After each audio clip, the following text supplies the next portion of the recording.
Welcome into Nuke The Props. It's Holden, and I got Zach Cohen with me here from VSiN. I'm excited about today's show. You're watching right now, smash the like button. We'd really appreciate that. Make sure you subscribe to our YouTube channel. That's Nuke the House. If you're watching on X, come on over. If you're watching on YouTube, just hit subscribe. Turn on your notifications. You get all of our shows live on demand. We've got 25 plus hours of live streaming a week as we live bet these games, including every single National Football League game. So, Holden, Zach, it is Nuke the Props. We're going to talk about some prop bets. We're doing pretty good this year. Again, up in units. Last week, a 2-2 finish. We got the Jonathan Taylor home. That was a big one. He didn't score a touchdown, though, unfortunately. But Tyler will be coming on in a couple of minutes, too, after we missed out on his 16-1. Dobbins just blew up in the first half. Got 46 of the 50 we needed in the second half. So things happen. But, Zach, wonderful to have you on, man. It's good to talk to dudes from VSiN. How are you today? And what are we looking at here in week number 3 already? I'm doing well. Thanks for having me on. I'm excited for this week. There's a lot of injuries, which are, kind of a bummer, but with injuries comes opportunity. So I'm looking forward to seeing how some, players step up, with one of them being Jordan Whittington, the wide receiver for the Rams, who I wrote about a little bit in our VSiN preseason guide as a player to watch, just a player that they were really high on in training camp and preseason. Sean McVay spoke very highly of him. I wrote in that guide saying I don't know when he's going to get an opportunity. Well, it only took two weeks for him to get one. So I actually like Whittington a lot to go over 40 receiving yards at plus 125. I think he's going to be thrust right into that slot receiver role. And he's a player that, creates separation over the middle, isn't afraid to take hits. That's the kind of guy that Matt Stafford likes to throw the ball, 100 miles per hour right into their chest. Zach, what I liked about that one is that when he didn't have big numbers last week. Did he even catch a pass last week? What do you have? Maybe something, but he came like 120 yard. Yeah. He played every snap when Cooper Kupp left. So yeah. I think it's a great look right there. I'm going to throw one out at you here as we just start running. You talked about injuries. Mostert's officially out. Skylar Thompson's in. Nobody wants to invest in the Dolphins offense, but Devon Achan's receptions prop is 3.5 at minus 25. Now, nobody's offering a ladder yet. And as a matter of fact, they might have just taken this down at DK because I went back and tried to climb the ladder with him. But how does he not get there? Because Skylar Thompson's a captain checkdown, man. This guy can't do anything. Achane was targeted time and time again. He got 7 catches in each of his first 2 games. So I think if we're looking at injuries and guys that can benefit Zach, it's going to be Achane for me.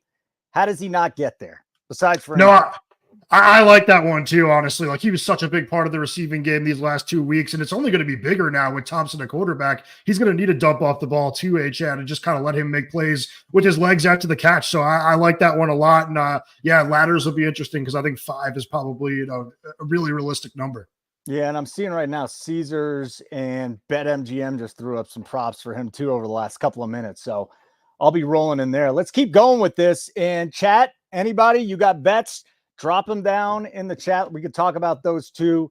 I'm looking forward to finding out what the Nuke the House subs are on this week. Zach, what's the next player prop that you're looking at in week number 3? Yeah, this is going to be a tough one to root for, but CJ Stroud under 266.5 passing yards.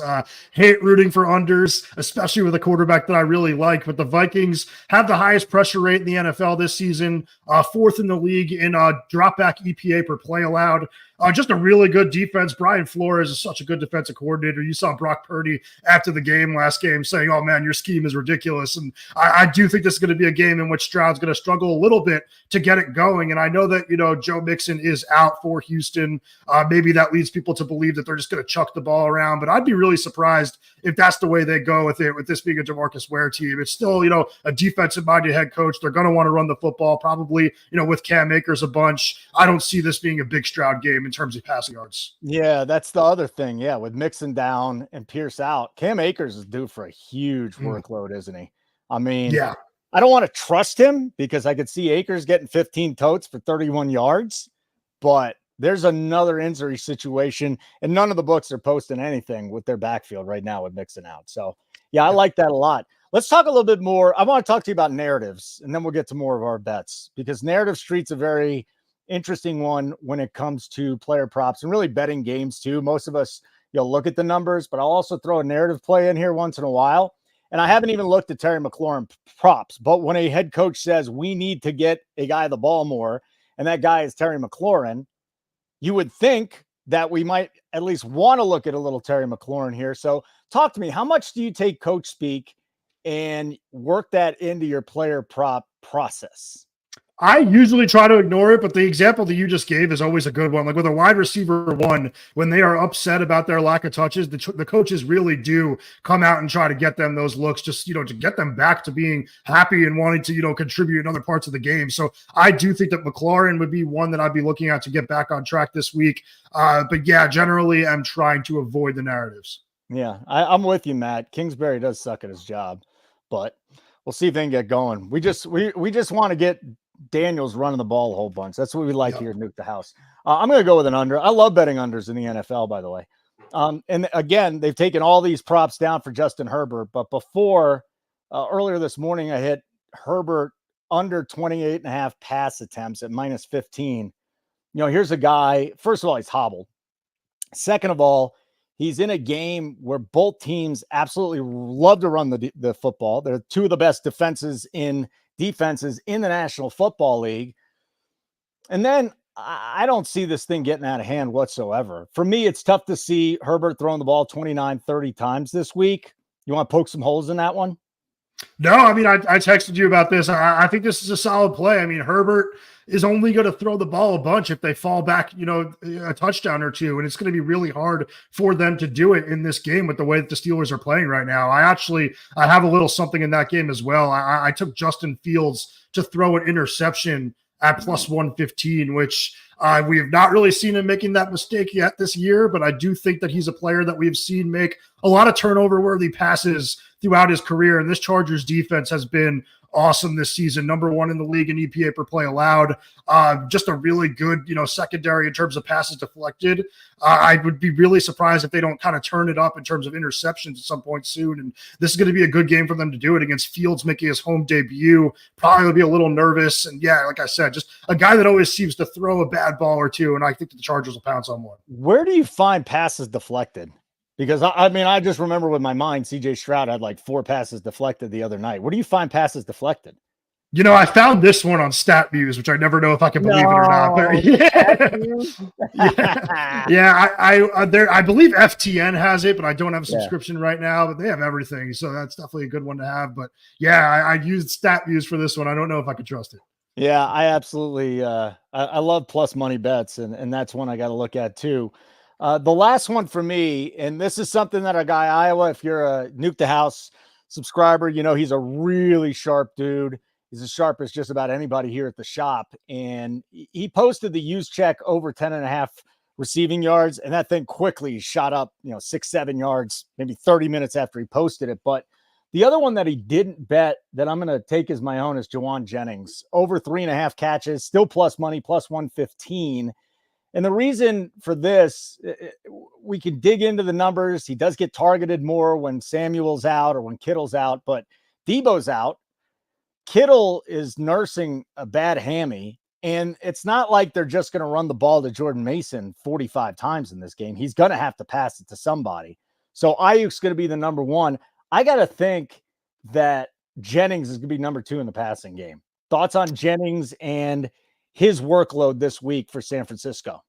Yeah, I'm going to jump on this one with you, honestly. Like Jennings is going to be, he's going to have a role in this offense, even if Kittle does play. So he can hit that over even if he's out there. If he doesn't, he's going to have a much bigger role. I could see him being targeted 7-8 times if Kittle's not playing in this game. So that's a really good number you grabbed. I'm going to look for it right after this. I do think that that's a really good play.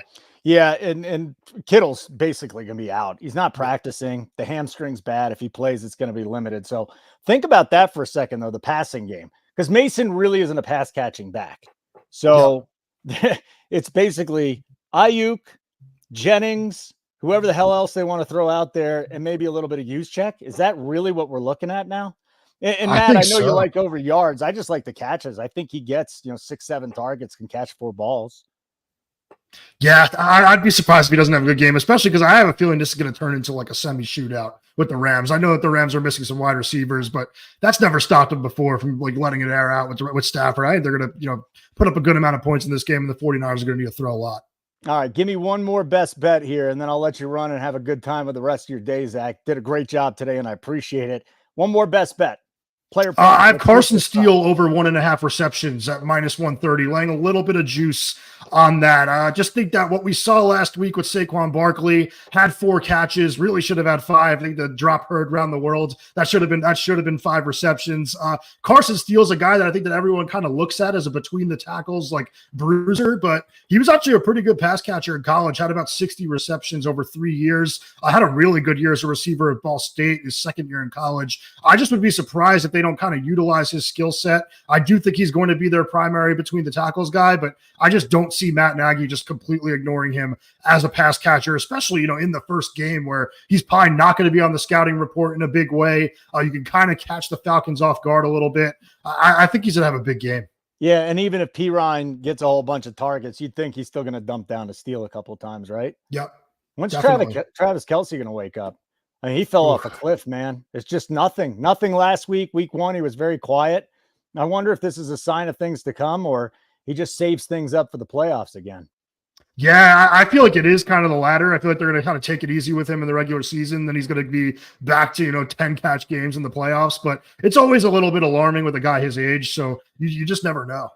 All right, make sure you plug everything you're doing, Zach, and I really appreciate you hopping on today. It's good to meet you virtually. I appreciate it. I have sides and totals up at vsin.com. I do NFL best bets every week. My colleague Adam Burke does a really good job with NFL player props, so if you want some more of those after this, he has first touchdown scores up at vsin.com and, some more player props there. And there's a free newsletter as well from Bill A.D. Does a really good job of just kind of filling you in on what's going on in the gambling world and, just linking to everything that we have up on the site. So just a lot of good content over there on the editorial side. And also obviously, 19 hours or so of live programming, always talking about betting, which you of course have been on and will continue to be on. Hey, Zach, thanks for the time, buddy. I really appreciate it. You take care of yourself. All right. I appreciate it. Thanks for having me on. There you go. Zachary Cohen, big fan of what he's doing over there at VSiN. And I don't know, maybe he should be scared. He likes some of my bets, but I think the Jennings is a pretty good one. We got Tyler here, though, our guy THT, hanging out in a beautiful virtual background with wonderful stones and couches. It'd be cool if that was actually. I know how to play that piano back there. Oh, you got a piano, too. I like it. Can you play piano? I know how to play it. Are you serious? Go back there and play I don't know how to play it. Tyler. Go back there and play us a couple tunes. Yeah. Hey, want to give a shout out to everybody. Daniel, hello. Shapeshifter, hello. And before we get into Tyler's plays today, want to remind everybody, we're giving you a free week. Might as well check it out. Sunday's right around the corner. We got NFL on Sunday, college football on Saturday, tons of picks. You can watch our live betting shows. That'll be premium on Sunday. So you might as well hop on. Do it. Go to nukethehouse.com. Click on subscribe and sign up for a monthly plan. Monthly plan only. We're not going to charge you. All you got to do is put in the code NUKENFL, NUKENFL. You get a free week. Might as well check it out. What up, DB Gnarly? Did you even know that you were the member of the week, DB? I don't think you knew that you were the member of the week. Me and Matt did a little inside behind the scenes Nuke the House podcast. We made you the member of the week. So congratulations. You get nothing and you like it. Tyler, let's look at last week, buddy. Oof. That's 16-1 with Dobbins. We're going to remember that one the rest of the season. What a remarkable call by you. And what did he come up? 4 yards short, 50 yards in each 4 half? 4 yards short. Hassan Haskins stealing carries at the end of the game. I mean, is what it is. I bet it every week if they kept lining it like that. Yeah, I don't think they're going to put that. Well, this week's going to be kind of tough, though, going up against the Steelers. I don't think he's getting 50 in each half against the Steelers. He ain't going to have a quarterback to at least kind of get the defense off of him because it looks like Easton Stick's going to be the quarterback this week. No, tell me Herbert's going to be in there. They have not ruled Herbert out. They gave him the tag as a high ankle sprain today, and they listed him as doubtful. I don't think he plays. And he's doubtful. His status is yet to be determined. Oh man, that's gonna suck if he's out because the line moved to -3 for the Steelers.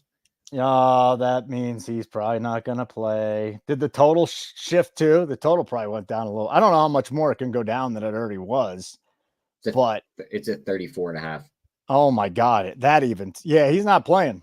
That's exactly what it tells you, that he's not playing. And so you said 34.5 is the number you're seeing right now? Yep.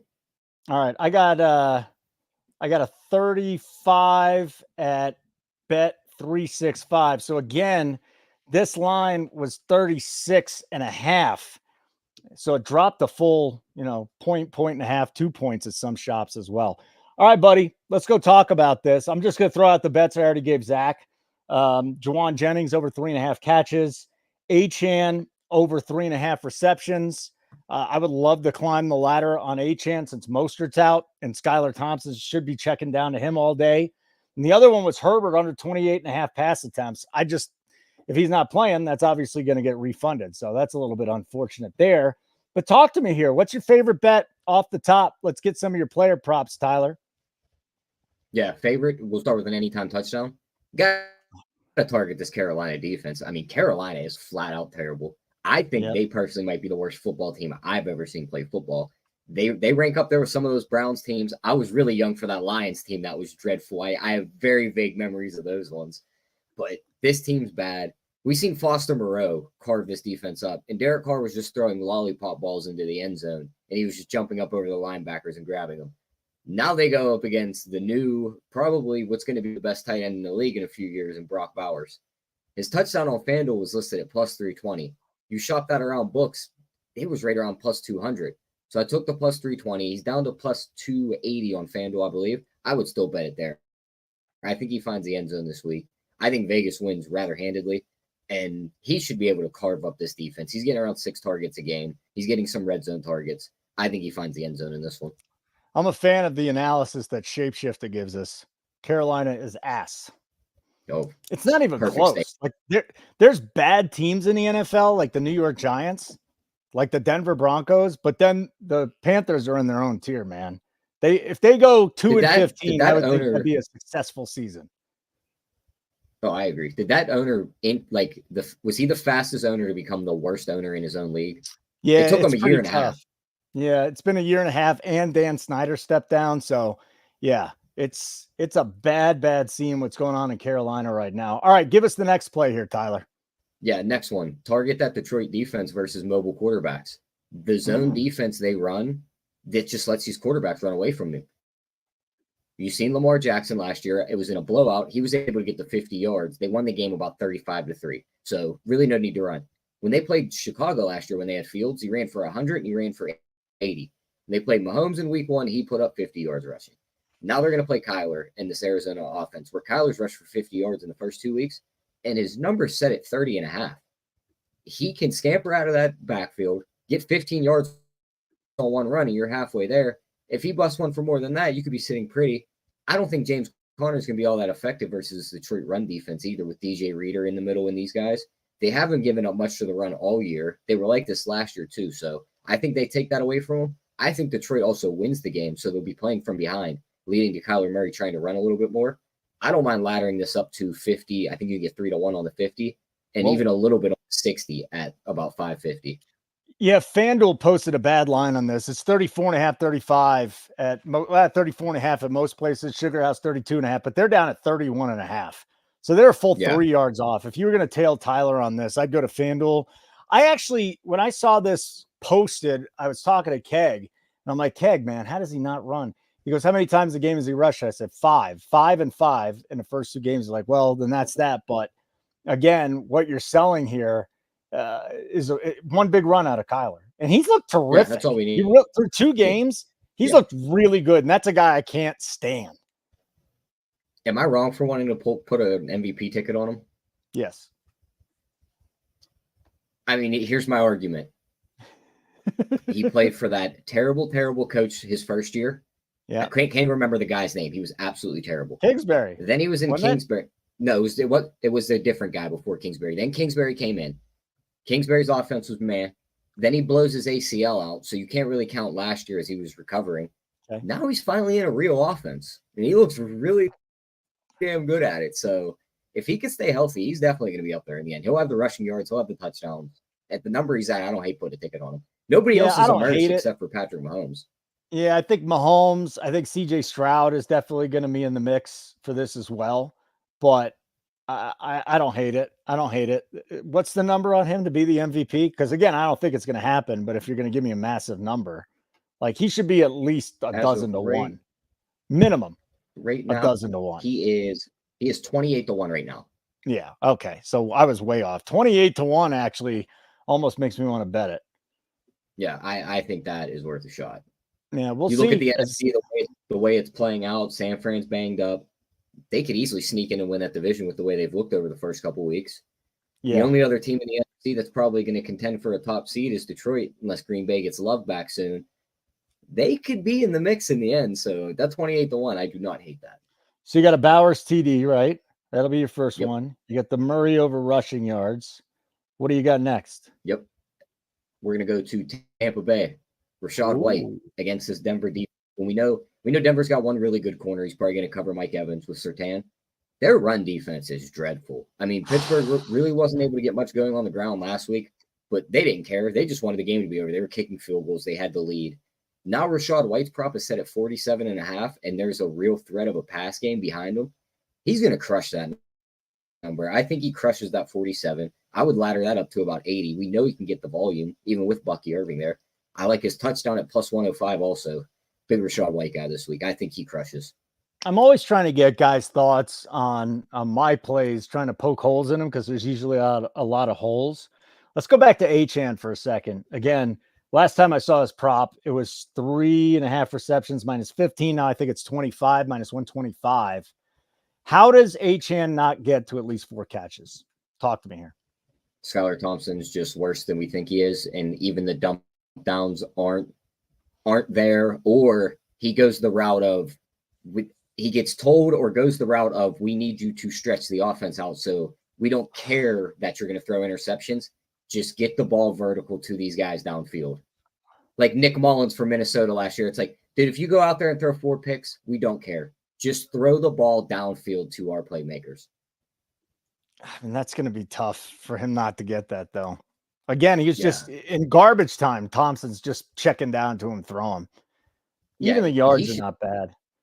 Yeah, I like the yards more because we know he can take 1 catch for 90 yards if he has to. So I like the yards a little better. Okay. And I think we were up in the upper 20s when it came to Achane yards. So it should be a lot of him. Yeah. Well, I'll get it right now. His Achane is 26.5 on draft, 25.5 on Caesars. Yeah, I like the over there on that. I don't mind laddering that up either to about 50. Yeah, I like both of them. So I'll go in and talk to some of the other guys in the shop here. And by the way, if you're not a member of Nuke the House, what are you waiting for? Free trial, nukethehouse.com. Sign up for a monthly plan. We won't charge you. Just make sure you put in the code NUKENFL, NUKENFL. You'll get that free week. You get all our plays for the weekend here, and you'll get it through Monday night and Thursday night football. So it'd be good timing for you to get in right now. What did you think of the Jennings 3.5 over at plus 115? We're getting plus money with Kittle going to be severely limited if he even plays. It'll be him. It'll be Ayuk, Jennings, and who the hell else? Maybe Juszczyk in the passing game. It's going to be an ugly game on both sides. I mean, both offenses are just shells of what they were. Ayuk's not even up to full speed yet, I don't think so. I mean, they're going to run Mason. They're going to have to throw the ball around. So, yeah, I don't mind that on Jennings at 3.5. He should be able to get out there. He should run a lot of these routes, too. My slight worry, though, is I vaguely remember last year when I believe it was Ayuk was out was when Jennings became more of a focal point in the offense, even with CMC and Debo and these guys on the field.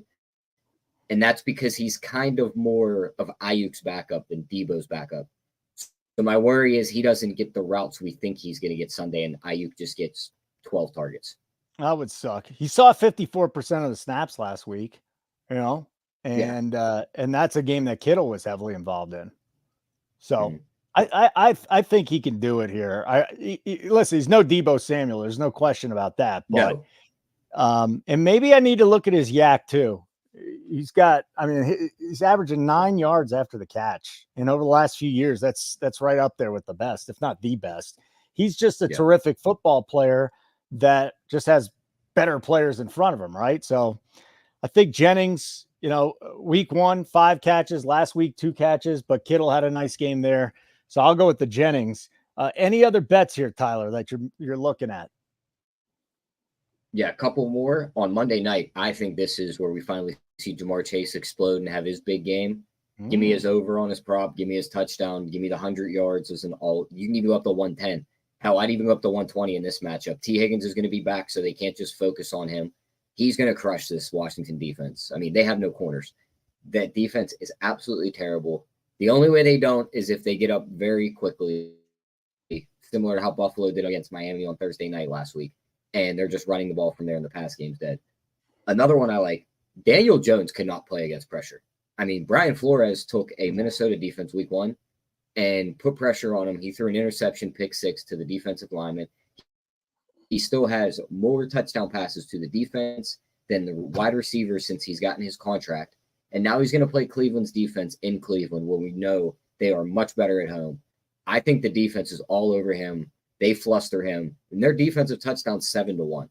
I'm betting that on FanDuel instead of DraftKings because DraftKings has the defense and special teams. It's only plus 350 over there. I don't think they're running a punt or a kickback. And if they beat me that way, they beat me that way. I think Myles Garrett and these guys strip sack him, pick up the ball, run it in, or he throws a pick 6 against his defense. Maybe even 2. This Cleveland defense is going to have him in a bad spot. I'm going to give you a live betting target, okay? And it's going to be on Anthony Richardson. So he's going up against the Chicago Bears, who, again, I still think they're the best secondary in the league, right? He's got Pittman, who is going to be a lot less than 100%. I do like the fact that Downs is coming back, and he's the deep threat. And I think also that Richardson is an extremely inaccurate quarterback. He has a hose, but he hasn't learned how to rein it in, right? So I don't want to lay minus money on him to throw an interception at minus 125. But I think after a first series, or once we can get this at even money, I'm going to go in on a Richardson INT. He threw 3 last week. I think he had 1 in week 1. It's just, he's just not accurate, Tyler. And this is just a bet. Yeah, he is against or for something that he just doesn't do well, right? Yeah, he can't throw the ball short. He has no touch on the pass. Like, he can't drop the ball in anywhere. If the ball's not going 65 to 70 yards down the field like a cannonball, he can't do it. So he's a physical specimen. He's a freak athlete. He's not a good quarterback.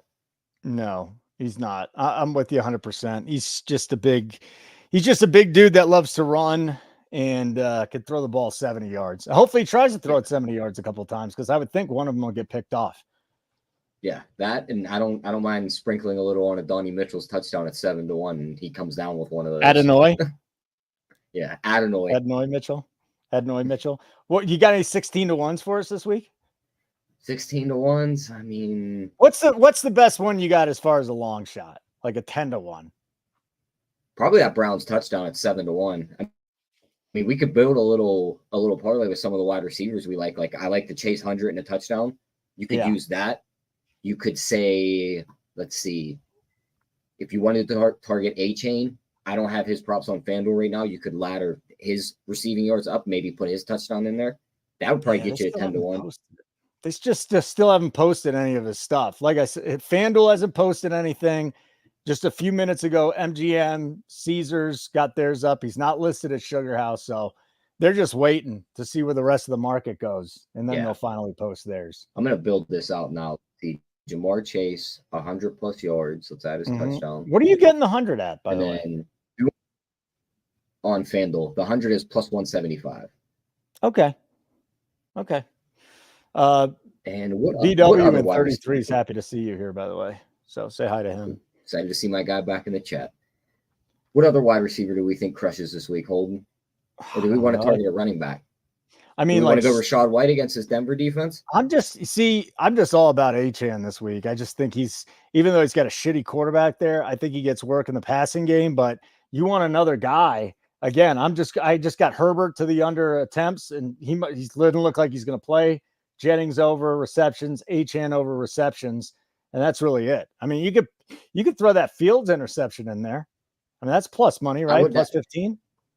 I don't mind that play either. My worry about that play now with Herbert hurt, though, is Fields is going to throw the ball 12 to 15 times this game.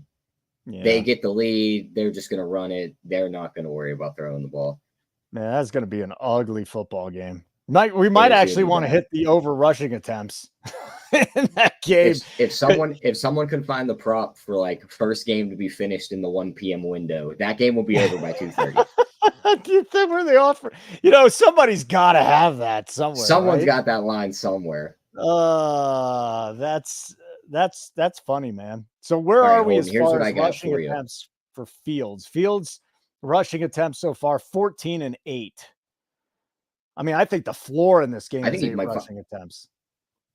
Yeah, he's going to run the ball a lot in this game. He's going to run the ball a lot. I don't mind his touchdown. Somebody's got to score for this offense. Like Darnell Washington's the only one to find the end zone. Either Najee or Justin Fields is going to run one in. Pickens has had a lot of plays called back on him too. He should have found the end zone already. One of those three is getting in the end zone on Sunday. You get plus 210 and plus 240 on Pickens and Fields. Fields Najee carries is, of course, the favorite. Fields carries prop is 8.5. Juice to the under, but his over is minus 15. So I think that's an interesting one too. I'm not going to bet that, but I just think it's interesting, and I'll look into it a little bit later on. Just two more players I want to ask you about, and then we'll get out of here. What do you think is going to happen this week with Zamir White? You like a player prop in that game. Do you think White goes off against this Matador defense for the Panthers, or is this a case where he just hasn't done anything yet? We're going to stay away from him. I know he should go off. I don't think I'll be going to click that button just because you've seen Madison get work too. Like you could see Zamir White get some work, then Madison comes in, has a couple chunk runs, and they're like, we're just going to run Madison the rest of the game. Ugh. I think the Raiders win this game. I think Carolina's one of the worst teams I've ever seen. Yeah. Isn't this the spot the Raiders usually mess up and gift the other team a win? So, yeah. Like, I'm not 100% sold the Raiders walk out of this game with a win. So maybe Andy Dalton comes in and makes some noise. But you brought up Zamir White. On the other side of that game, Deontay Johnson's catches, they were 3.5. Yeah. Give me the over there. I think Dalton's just going to look at him left and right. Oh, 100%. I mean, Bryce Young was trying to, but he couldn't see over the offensive linemen's heads. How tall are you, Tyler? Like 5'7", somewhere in there. Probably so Bryce Young's height. 5.5, 5'6". Yeah, 100%. I mean, we stood in front of each other.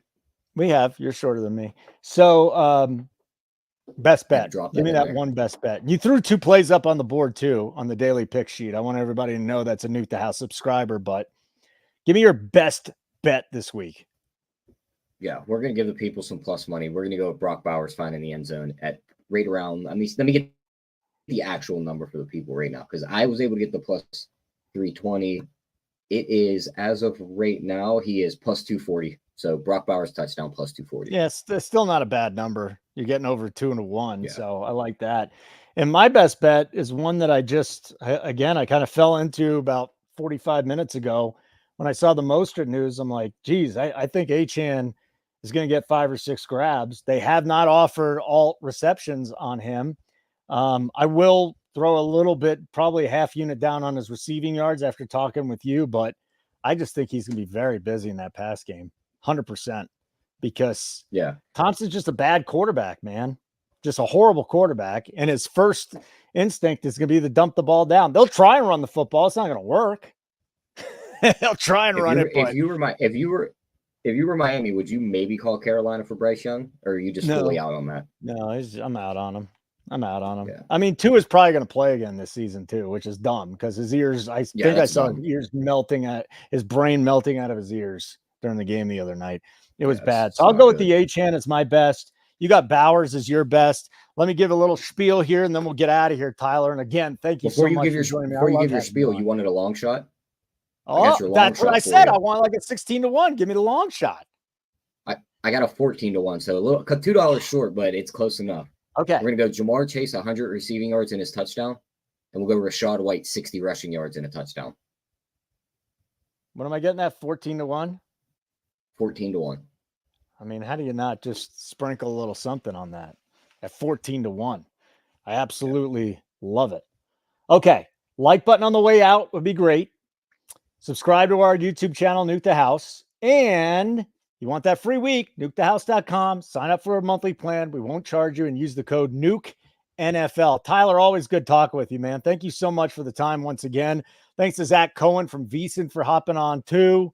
Again, 14-1, Chase 100 and a touchdown. And then Rashad White, 60 and a touchdown, correct? And we're getting that at 14-1 where? On FanDuel. FanDuel. Beautiful. All right, for Zach and Tyler and myself, Holden, make sure you're in Sunday, 12:30 Eastern. Keg and I will start doing the pregame show. We'll be live from the 1 o'clock games right through Sunday Night Football.